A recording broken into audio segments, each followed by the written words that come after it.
आज इतिहास के पन्नों से आपके लिए कुछ ऐसा ढूंढ लाई हूं जिसे सुनने के बाद आपका मस्तक गर्व से ऊंचा हो जाएगा।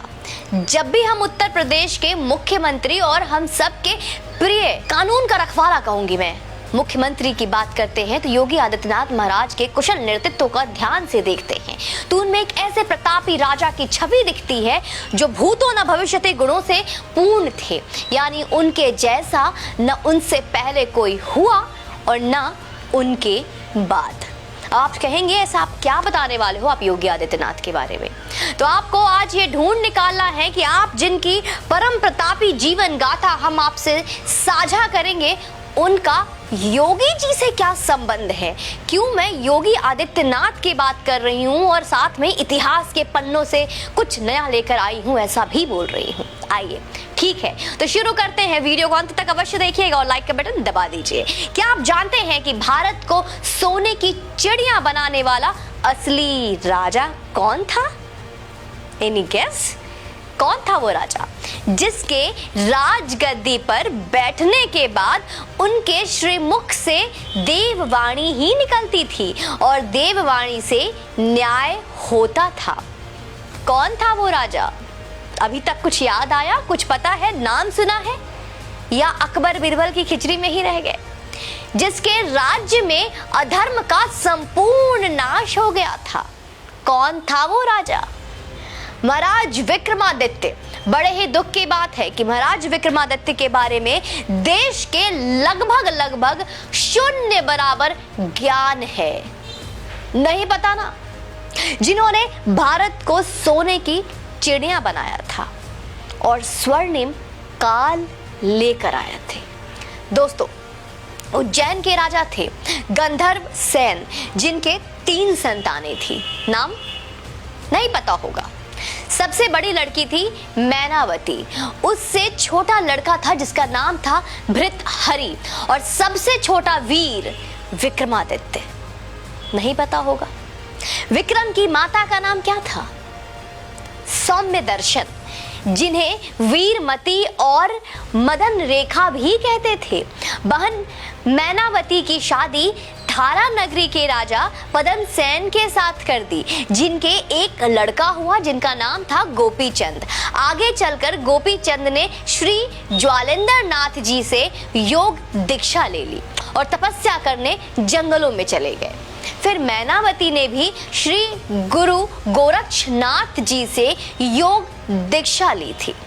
अब कुछ सिमिलर आ रहा होगा। आइए इतनी जल्दीबाजी क्या है, ध्यान से सुनते जाइए। शेयर का बटन दबा दीजिएगा।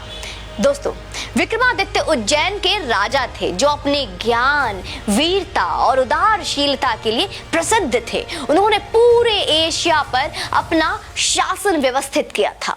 अरब पर इनके शासन का प्रमाण सायर उल ओकुल ग्रंथ के पृष्ठ संख्या 315 से मिलता है।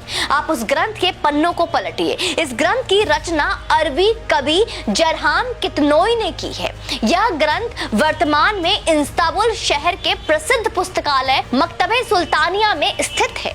सम्राट विक्रमादित्य ने शकों को पराजित किया था। उनके पराक्रम को देखकर ही उन्हें महान सम्राट कहा गया और उनके नाम की उपाधि कुल 14 भारतीय राजाओं को दी गई। उपाधि समझते हैं आप?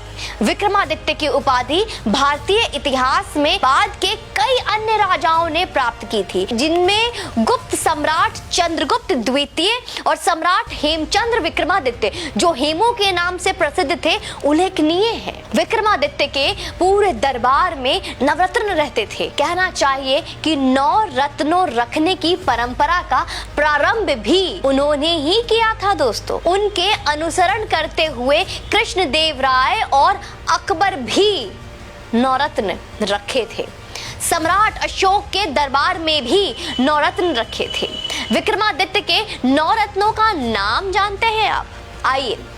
नंबर 1 धन्वंतरी, नंबर 2 छिपाका, नंबर 3 अमर सिन्हा, नंबर 4 शंकु, 5 बेताल भट्ट, 6 घट कारपारा, 7 कालिदासा, 8 वारामिहिर और 9 वरुचि।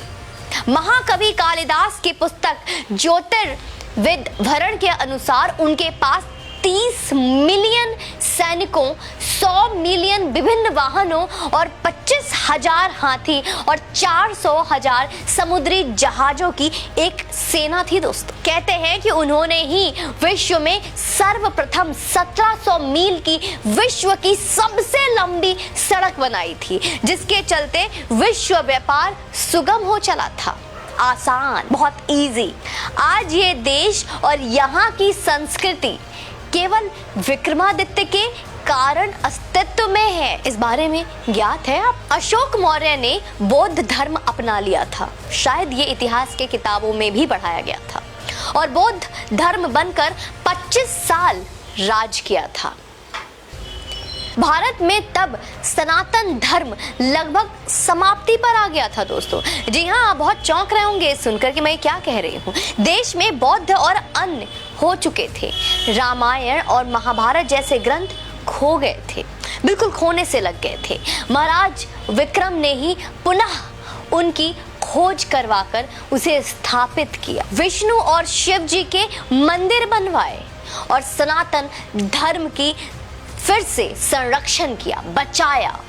विक्रमादित्य के 9 रत्नों में से एक कालिदास ने अभिज्ञान शाकुंतलम लिखा। अभिज्ञान शाकुंतलम का नाम शायद कुछ सनातनियों ने पहले भी सुन रखा होगा, जिसमें भारत का इतिहास है। अन्यथा भारत का इतिहास कहा क्या मित्रों? हम भगवान कृष्ण राम को ही खो चुके थे। हमारे ग्रंथ ही भारत में खोने के कगार पर आ गए थे। बहुत चौंकाने वाली बात बता रही हूं मैं आपको। उस समय उज्जैन के राजा भृतहरि ने राज छोड़कर श्री गुरु गोरक्षनाथ जी के योग की दीक्षा ले ली और तपस्या करने जंगलों में चले गए और अपना सारा राज अपने छोटे भाई विक्रमादित्य को सौंप दिया। वीर विक्रमादित्य भी श्री गुरु गोरक्षनाथ जी से गुरु दीक्षा लेकर राजपाट संभालने लगे। और आज उन्हीं के कारण, हाँ मैं फिर से बार बार दोहराऊंगी, आज उन्हीं के वजह से, उन्हीं के कारण सनातन धर्म बचा हुआ है। हमारी संस्कृति, हमारा धरोहर बची हुई है। Our heritage, our culture is still safe because of him। महाराज विक्रमादित्य ने केवल धर्म ही नहीं बचाया है, उन्होंने देश को आर्थिक तौर पर सोने की चिड़िया बनाई। उनके राज को ही भारत का स्वर्णिम राज कहा जाता है दोस्तों।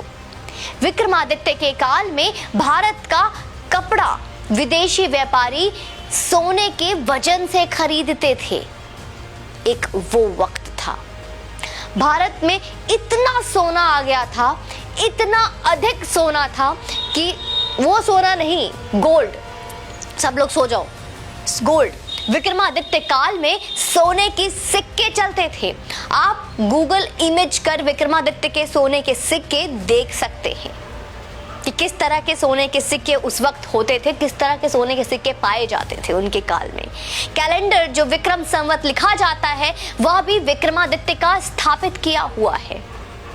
हमें उसे फिर से लाना है।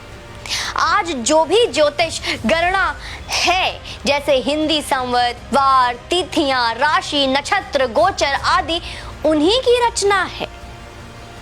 वे बहुत ही पराक्रमी, बलशाली और इतना ही नहीं, बहुत ही बुद्धिमान राजा थे। कई बार तो देवता भी उनसे न्याय करवाने आते थे। आप इस बात से अंदाजा लगा सकते हैं। विक्रमादित्य के काल में हर नियम धर्म शास्त्र के हिसाब से बने होते थे। न्याय, राज सब धर्म शास्त्र के नियमों पर चलता था। आप इससे उनका छवि अपने मस्तिष्क में खुद निर्माण कर सकते हैं। विक्रमादित्य का काल प्रभु श्री राम के राज के बाद सर्वश्रेष्ठ माना गया है, जहां प्रजा धनी थे, जहां प्रजा खुश थे और धर्म पर चलने वाले थे। बड़े दुख की बात है कि भारत के सबसे महानतम राजा विक्रमादित्य के बारे में हमारे विद्यालयों में, स्कूलों में, कॉलेजों में कहीं कोई स्थान नहीं है। कोई उचित स्थान ही नहीं दिया गया उन्हें। देश को अकबर बाबर, औरंगजेब जैसे दरिंदों और आक्रांताओं का इतिहास पढ़ाया जा रहा है। उन्हें महान बता। इस वीडियो को अधिक से अधिक शेयर करें। हर उस योगी समर्थक तक भी पहुंचाइए जो योगी जी का खुद को प्रशंसक बताते हैं। हम भी तो देखें कि कितना जानते हैं आप योगी आदित्यनाथ के बारे में, और कितना चाहते हैं आप कि इतिहास का वो सच जो हम तक आज तक पहुंचा ही नहीं, वो किस तरह से सनातनियों के पास पहुंचना चाहिए। उसकी कोशिश, उसका प्रयास अब आपको करना पड़ेगा। मैं, हमारी पूरी टीम कोशिश करती है ऐसे कई सच को उजागर करने की जिनके बारे में आपने ना पढ़ा ना आपको बताया गया, जिन्हें हमेशा गुप्त और अंधेरे में गुम करने का प्रयास किया गया। आपसे निवेदन करूंगी कि आप इस वीडियो को शेयर अवश्य करें, लोगों तक अवश्य इस वीडियो को पहुंचाएं और अपनी क्षमता, अपने योग्य के अनुसार, अपनी प्रसन्नता के अनुसार जितना भी आप समर्थन हमें करेंगे, हमारी टीम की मनोबल और दोगुनी होगी और अच्छा काम करेंगे। आप चैनल पे यूं ही बने रहें और अपना समर्थन देते रहें। जय हिंद, वंदे मातरम।